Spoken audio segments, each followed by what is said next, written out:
Jangka Jayabaya itu adalah kumpulan tulisan bagaimana hidup, seharusnya kamu hidup ideal sebagai seorang manusia itu seperti apa gitu Pak ya. Itu kan bukti bahwa pulaunya hilang. Terus Jakarta juga diprediksi tahun 2005 dari hasil perhitungan ilmiah, Mas. Artinya Prabu Jayabaya sangat ilmiah. Dan jadi kalau ketika keinginan itu over, katakanlah terlalu banyak keinginan, daya bumi harus nurutin siapa, Mas?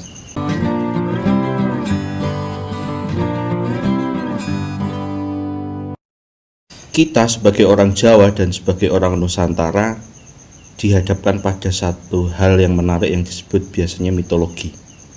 Nah, mitologi itu kita kenal erat kaitannya sesuatu hal yang tidak bisa dijangkau oleh nalar, kadang dongeng dan sebagainya. Tapi ada satu mitologi menarik menurut saya, salah satunya dari Eyang Prabu Jayabaya. Eyang Prabu Jayabaya itu banyak menulis tentang kehidupan masa yang akan datang di Nusantara ini, atau biasanya disebut dengan ramalan Prabu Jayabaya. Nah, Jangka Jayabaya. Ada juga yang menyebut itu Nubuah Jayabaya, tidak Jangka Jayabaya. Nah, sampean sendiri, sosok Prabu Jayabaya itu seperti apa? Kalau saya pribadi selalu sebagai orang yang hidup di saat ini ya, dengan mendapatkan ilmu pengetahuan dari era saat ini, bahwa apa yang dikatakan Prabu Jayabaya itu tidak selalu mengandung unsur mistis. Ya, itu. Bagi saya Jayabaya sendiri seorang saintis. Dia seorang ahli sosial, sosiologi. Dia ahli lingkungan. Dan beliau juga ahli spiritual. Mungkin kalau orang Jawa hanya menganggap beliau itu ahli spiritual. Dari spiritualitas beliau, dia bisa menangkap wahyu dari langit dan melihat apa yang akan terjadi di masa mendatang. Kalau tadi sampean bilang bahwa beliau itu adalah ahli lingkungan, ahli sosiologis, artinya ada beberapa tulisan beliau yang termasuk tenggelamnya Pulau Jawa bisa dong kita lihat dari sisi konservasi misalnya. Bisa, sangat bisa. Iya kan? Jadi Pulau Jawa tenggelam, Jakarta aja tenggelam, banjir itu kan tenggelam. Ya, artinya itu sudah terjadi. Jadi yang dimaksud sama Eyang Prabu Jayabaya sendiri, beliau itu menganggap ketika manusia itu sudah tidak terkendali, dia akan menimbulkan kerusakan. Artinya sangat logis sekali apa yang dikatakan oleh Prabu Jayabaya. Sangat logis sekali. Kalau menurut saya sangat logis sekali. Jadi bumi itu kan dinamis ya, Mas. Dia berubah dari masa ke masa. Dan perubahan muka bumi itu kan banyak pengaruhnya yang diakibatkan oleh perilaku manusia itu sendiri, yang dibuat oleh manusia. Ketika kita salah urus suatu tempat aja bisa banjir. Betul. Bisa tenggelam tempat itu. Tepat. Ini katakanlah tatanan bumi.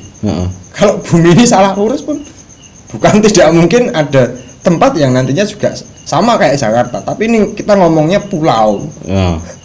Kita lihat di Oseania, dampak dari pemanasan global itu mencairnya es di kutub utara dan kutub selatan itu kan meningkatnya permukaan air laut. Dan itu kan menutup beberapa pulau yang ada di Oseania. Itu sudah terjadi. Itu kan bukti bahwa pulaunya hilang. Terus Jakarta juga diprediksi tahun 2050 itu juga tenggelam. Itu kan dari hasil perhitungan ilmiah, Mas. Artinya Prabu Jayabaya sangat ilmiah. Luar biasa. Yang namanya aja Jangka Jayabaya. Jangka itu apa? Apa itu, Mas? Jangka waktu. Sama aja toh, Mas. Tapi ini Jangka Jayabaya. Oh. Karena kita orang Jawa jongko. Terus Prabu Jayabaya itu kan beliau mengatakan bahwa akeh udan salah mongso. Nah, itu salah satu ramalan juga. Itu kalau sama climate change sama nggak? Perubahan iklim. Perubahan iklim. Sama nggak? Ya persis. Mungkin kan kalau nganu ya Mas, orang bule sana, orang yang berbahasa Inggris, dia ngomong udan salah mongso kan, dia lebih enaknya ngomongnya climate change. Perubahan iklim. Ilatin apa enak ya? Nek gak udan salah mongso. Kan lidah. Ya, tapi kalau Prabu Jayabaya karena beliau orang Jawa ya dia pakai istilah yang digunakan oleh dia. Dia menggunakan istilah Jawa. Jadi wong Jawa ya bahasa Jawanya perubahan iklim ya udan salah mongso. Artinya apa ya? Jangka Jayabaya itu adalah kumpulan tulisan bagaimana hidup seharusnya kamu hidup ideal sebagai seorang manusia itu seperti apa gitu Pak ya. Ya, kalau saya lebih ke seperti itu. Manusia harus seperti apa dan bagaimana dia itu memperlakukan lingkungan sekitarnya. Lingkungan sekitar itu kan bukan hanya kita sesama manusia, tapi ke alam semesta pun lingkungan sekitar kita. Nah, itulah. Misalnya Mas, kerusakan bumi yang sederhana. Itu kita nangkepin burung aja. Burung-burung ini kita tangkepin semuanya sampai habis. Itu kan peredaran biji-biji tanaman itu kan terhambat. Regenerasi hutan ini terganggu. Dan ketika kita nebang hutan, tidak kita regenerasi karena yang meregenerasi secara alami itu tidak ada. Otomatis kan dia gundul. Terus hujan turun. Siapa yang nangkep air? Ya nggak ada. Ya banjir, ya tenggelam. Ya longsor tadi itu. Longsor, banjir bandang dan sebagainya. Seperti itu. Problemnya, masalahnya adalah manusia sekarang itu kebanyakan begini. Baru menghadapi situasi yang besar, misalnya terjadi virus corona atau banjir di Jakarta. Oh, ternyata ini sudah diramalkan oleh Prabu Jayabaya berabad-abad yang lalu. Ingatnya Prabu Jayabaya itu hanya ketika sudah terjadi. Nah, seharusnya kan itu loh Prabu Jayabaya sudah bikin tulisan setebal begini. Ini untuk kamu belajar hidup. Ya, jadi beliau itu sudah memprediksi. Sudah memprediksi, menduga kalau manusia, katakanlah manusia menjadi individualis seperti sekarang, dia hanya memikirkan keinginan dia sendiri. Dia akan dia pasti akan mengorbankan sesuatu. Dia akan menimbulkan korban yang lain. Artinya dia akan menghilangkan salah satu yang lain. Jadi karena dunia ini kan, kalau kata nenek saya ya, dunia ini kan isinya keinginan. Dunia ku isinya kekarepan. Artinya dunia itu isinya keinginan.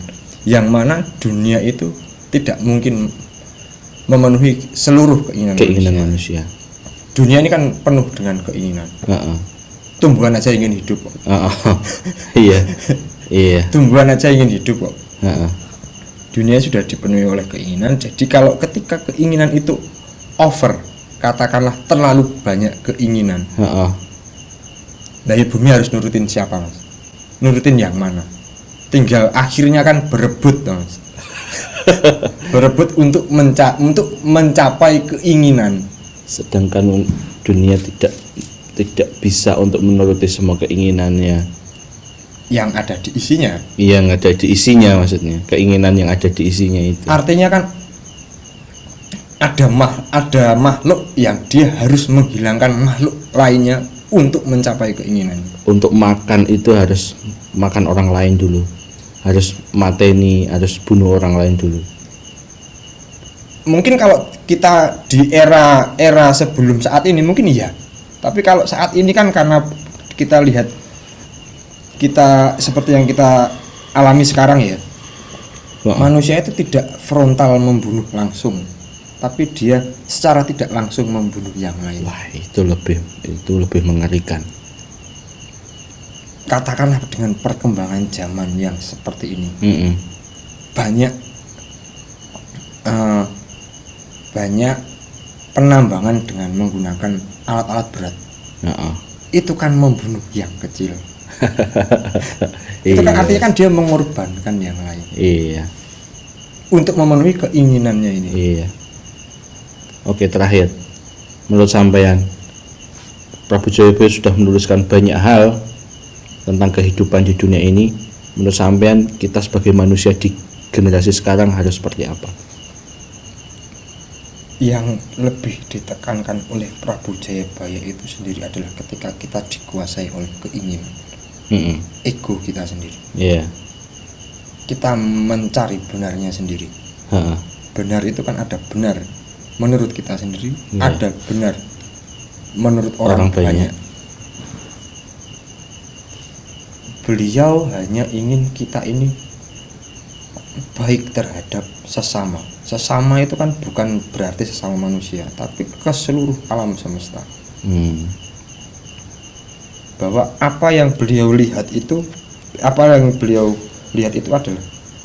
ketika manusia itu overpopulasi, susah dikendalikan. Populasi tak terkendali. Kan tak terkendali itu. Tidak bisa dikendalikan. Susah dikendalikan. Bisa tapi susah. Itu kan ya akhirnya kan gitu. Kita jadi saling menjatuhkan satu sama lain. Yang kita anut ya, itu benarnya kita sendiri. Kita tidak menghiraukan orang lain. Jadi kalau saya begini, saya sebenarnya mencelakakan orang lain atau tidak, itu kan tidak dipikirkan. Individualistis itu tadi. Ya. Jadi yang beliau katakan akan banyak korban. Itu ya ulah kita sendiri. Karena kita memburu benarnya. Pernah nggak sih orang itu berebut salah? Ya angel. Ya sepertinya belum saya jumpai sejauh ini. Coba peperangan itu kan beliau juga meramalkan bahwa akan adanya peperangan besar. Coba kalau dunia ini berebut salah,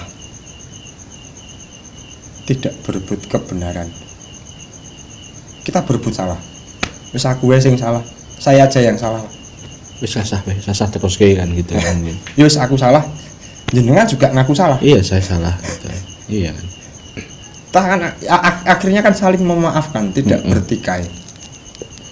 Sama juga dengan tambang batu bara.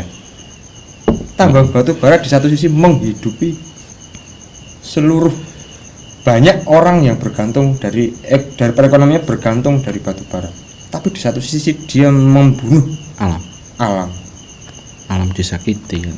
Masyarakat sekitar situ yang dia hidup dengan kearifan lokal terpinggirkan. Yang sesungguhnya dia lebih paham tentang bagaimana kita harus hidup di alam sini.